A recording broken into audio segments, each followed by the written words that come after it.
Hello, welcome to Warrior Whispers. I'm John. I'm the author of Cedar Grove MacArthur, the Spy of Spies novel, and also the author of Tasking of Leadership, Military Training, and Education.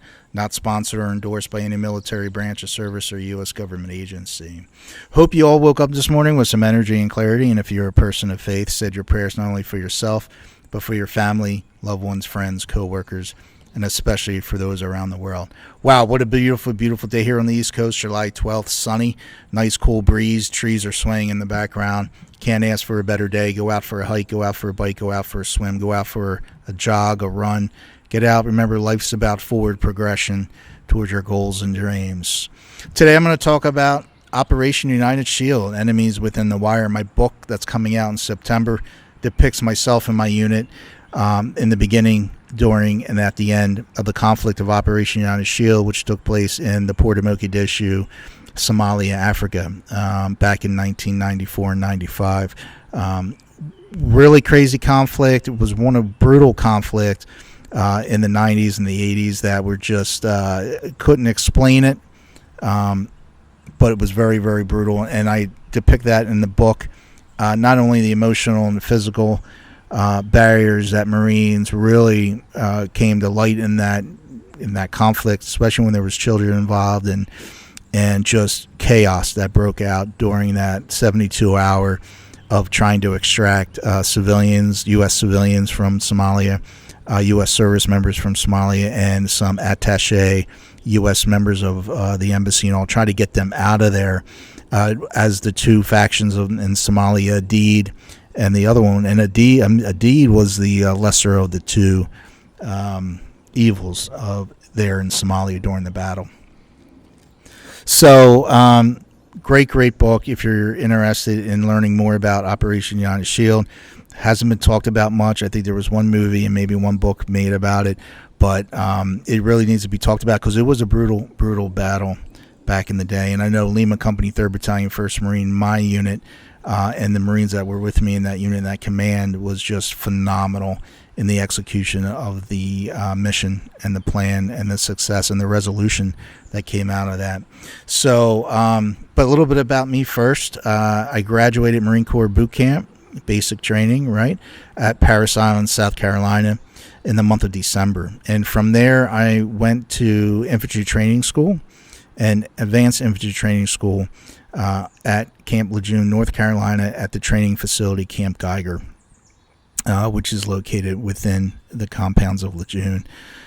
So from there, after I graduated advanced infantry training, which was the last requirement before you get deployed to the Fleet Marine Force, which is your duty station, your workstation, right? I actually got assigned to the West Coast, called Camp Pendleton, California, and my duty check-in was at Lima Company, 3rd Battalion, 1st Marines, at a base camp called Horno, Horno, and I arrived there, and there was no one there. No Marines in the barracks, no Marines around. There was a duty officer that approached me and said, "Can I help you?" And I said, "Well, I just got here from Advanced Infantry Training School from Lejeune. This is my assigned duty station." So the officer informed me that my unit was out training for another 7 days and they won't be back. So he walked me to a barracks, to a room, and he said, "Make yourself, comfortable and, get yourself familiar with the base and your training area, the armory, the chow hall, all that area, make sure you're familiar with everything," which I did. Later that night, I should say the next night, the duty officer was doing his rounds, only one on that area of Lima Company. He knocked on my door and I opened it, and and he's like, "Hey, Marine, do you want to go to a school?" And I said, "Well, I don't know. I'm not, I haven't talked to my commander. I haven't seen him yet." Boom. He goes, "Don't worry about it. I'll get all that information to your commander, but would you be interested? And we think that you would be a good a candidate for Combat Water Survival School." And I was like just dumbfounded because I'm like, I just got into the Fleet Marine Force. I just got to my duty station and now I'm going to a school. it just blew my mind. That's not usually how things work right away. But the officers did state that, hey, there's a waiver that needs to be filled out because I'm not at the rank level that is allowed to go to that school. So he's like, don't worry about the waiver. We'll get that signed. Would you be in there? I said, sure. I said, when do I start? He goes, 2 days. You got to report down to the pool area at 5:30 in the morning. So he pointed in a direction where the pool was. Couldn't see the pool. It was about a mile or two down the road.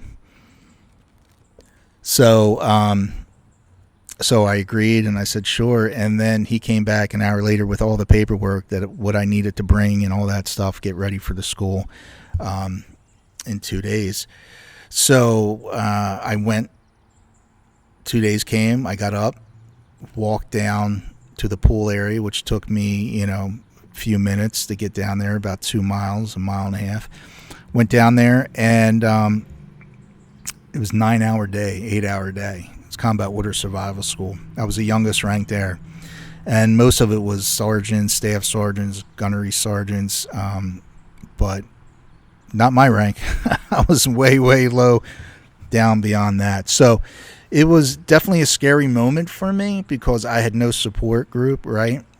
Meaning my unit or anyone that I knew, and I'm just got to my duty station. I'm in the fleet, but I knew and relied on my training that I had in the last 6 months, 4 months, right? So I know I'm a U.S. Marine. I'm trained well, and I relied on my training no matter what. So that was a reality for me as a young Marine going, it's like your first day of college. It's like chaos, right? But here, I knew my job. I knew it well, and I relied relied on my training and knowledge that I received in the last few months. So a week goes by. I come back from the pool, back to my room, and there was Marines everywhere on the parade deck. Marines going in and out of their rooms. I head to my room because I'm exhausted. I'm tired. So I go to my room. I open the door, and there's 2 Marines in there, and they're like, "Who are you?" And I'm like, I'm so-and-so, and I just got here from advanced infantry training from Lejeune. This is my assigned duty station. They said, welcome. And they said, where you been? We haven't seen you. I said, well, I've been going to school, at combat water survival school. They're like, what? You just got here? And I'm like, yeah. So, it was a little chaotic. People were a little confused what was going on. And the reason why I got picked for that schooling was because the duty officer noticed in my service record book that I was a competitive swimmer since the age of 8 and had some pronounced awards that, state level and things like that. And they thought I'd be a good candidate for that position. So, make a long story short, I finished that schooling in about 3 to 4 weeks, and then we got noticed that we were getting ready for deployment training, which is about another 2 months. So we were doing deployment training for 2 months, and deployment training is very, very, it's very tasking, right? Everything has to be done in an order, in a fashion, in a not a hurry, but always on a constant move. Constant inspections, all sorts of gear, all sorts of knowledge. You had to go in front of boards, make sure your knowledge is good, up to speed. And thank for me, I was freshly new to the Marine Corps, and my knowledge was successful.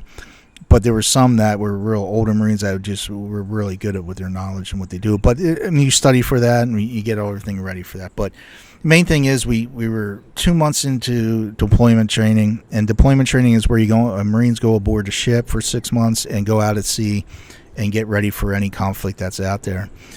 So we finished our deployment training, we got certified, we passed, and then next thing you know, we were off. I was on a ship for 6 months. I was out at sea, brand new Marine, just in the mix of forward progression. Okay. And that's the importance of forward progression. Marine Corps is about the momentum. It's about the forward progression. If you can't keep up with the forward progression, if you don't have that mindset mentality, you're not going to make it in the Marine Corps. And don't worry, they get you to that level in boot camp and AIT and infantry. They get you to that, but if you really can't get to that level, you're going to have a hard time in the Marine Corps, especially in a infantry unit or a combat type of unit. It's always about forward progression, moving forward, and there's no stopping. So I was exhausted by that point in time because I just got out of boot camp. I just got out of infantry training school. I just got out of advanced infantry training school, and I just got out of combat order survival summer school. So my body just didn't really have the time to recuperate my muscles, and that probably somewhat strained and somewhat overly worked, and I could just feel it. I knew, but I kept going. Right, I kept up with the progression of the Marine Corps. That was asked of me, demand of me, I should say. And on ship, one of the sergeants came up to me and they said, you look tired, you look physically tired. And I said, yeah. He goes, don't worry, when you get on ship, you'll have time to recoup and relax on ship. I said, okay. So I wasn't too worried about it, but I kind of in the back of my head was kind of just a little, worried about, am I going to be able to keep up with this, because I was physically exhausted, right?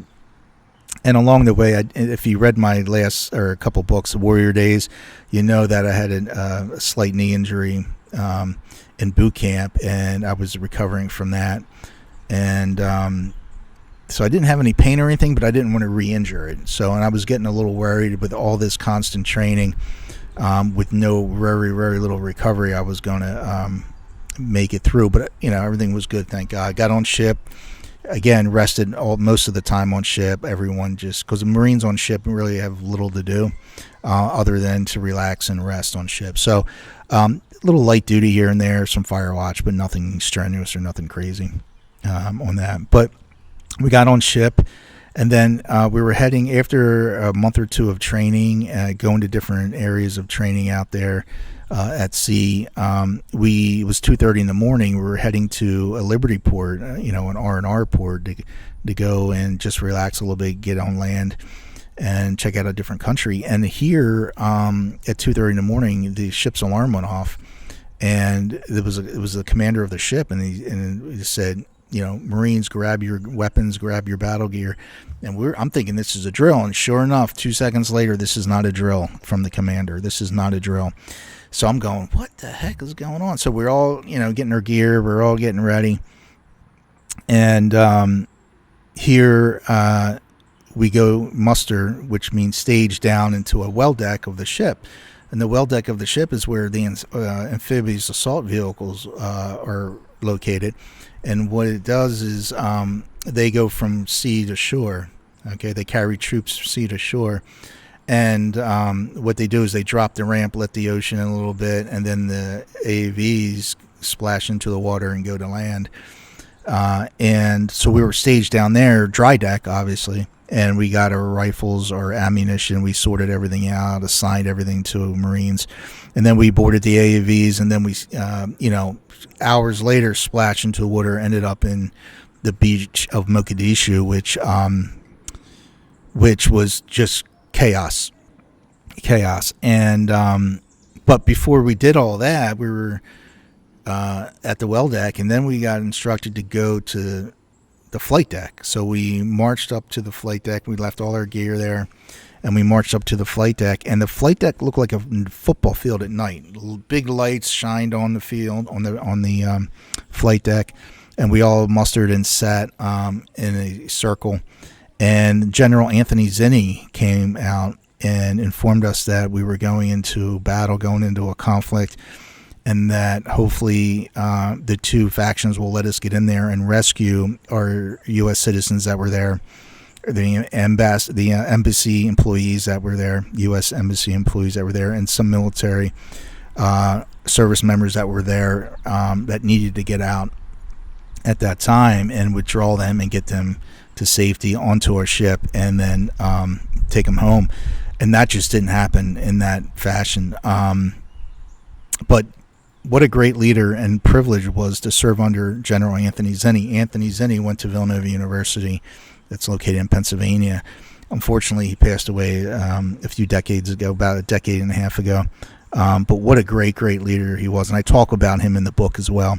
But Operation United Shield was a brutal battle. It was a conflict. It was a war that just was brutal. 72 hours of constant gun battle, constant watch. 100 degrees, humidity was about 99%, 90%. You were constantly wet from just the humidity. You can never dry. When you slept, you were sweating. You were wet. It was just a constant. And if you weren't, you had to drink water every 30 to 40 minutes throughout 24 hours, because if not, you would get dehydrated so quickly. And even then, drinking enough, a lot of water doesn't provide enough electrolytes. So you had to either add electrolytes or eat something in between to provide you those electrolytes that were very important, or if not, you pass out. Right. So it was just very harsh environment. You couldn't touch your face. You couldn't eat without wiping your hands with antiseptic. Wait 20 minutes and then go ahead and scratch your face or eat a meal, because the bacteria was so high that our bodies just weren't used to it. And that was a real problem, because if you scratched your face and the bacteria entered the sore or the scratch, it would be a flesh-eating disease. So it was pretty bad environment-wise. It just, again, wearing camo, your battle dress uniform, your camis, wearing deuce gear, wearing your heavy gear, your vest and everything. It's just constantly wet, constantly sweating. And no matter if you hung it out at night, it didn't matter. The humidity was that high. So it was just really bad environment, again, in a hostile environment, which you're constantly monitoring and watching. It was just, the conflict was just mentally and physically exhausting. 72 hours, maybe I slept in my team, in my unit, and those that were on the battlefield might have slept 5 hours in 72 hours if they were lucky. But a brutal conflict. And you can read that in the upcoming book, Operation United Shield, Enemies Within the Wire. But, the emotional, it's a good read for the emotional impact on what conflict has.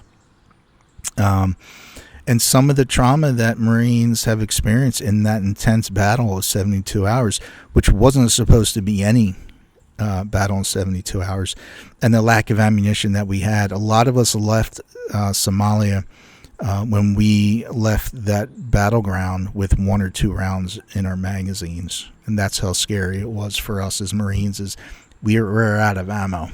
And we actually fixed bayonets just in case we had to do hand-to-hand combat. And that is how surreal conflict combat missions can be.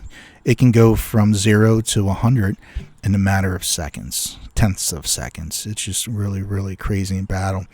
But again, Operation United Shield, Enemies Within the Wire, great book, great read if you're going into the Marine Corps, if you're going to be in a leadership position. Great book for a family member that has service members in the military.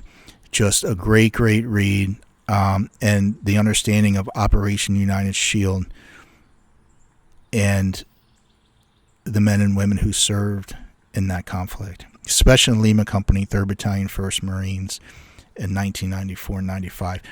Grab yourself a copy. It's coming out in September. You can go to my link in the profile here in the YouTube, click on it. It will take you to the author's page, or go to Barnes & Nobles and pick yourself out a copy. God bless you. God bless everyone out there that is serving and protecting citizens of the United States. God bless your families. Have a great day. Till next time.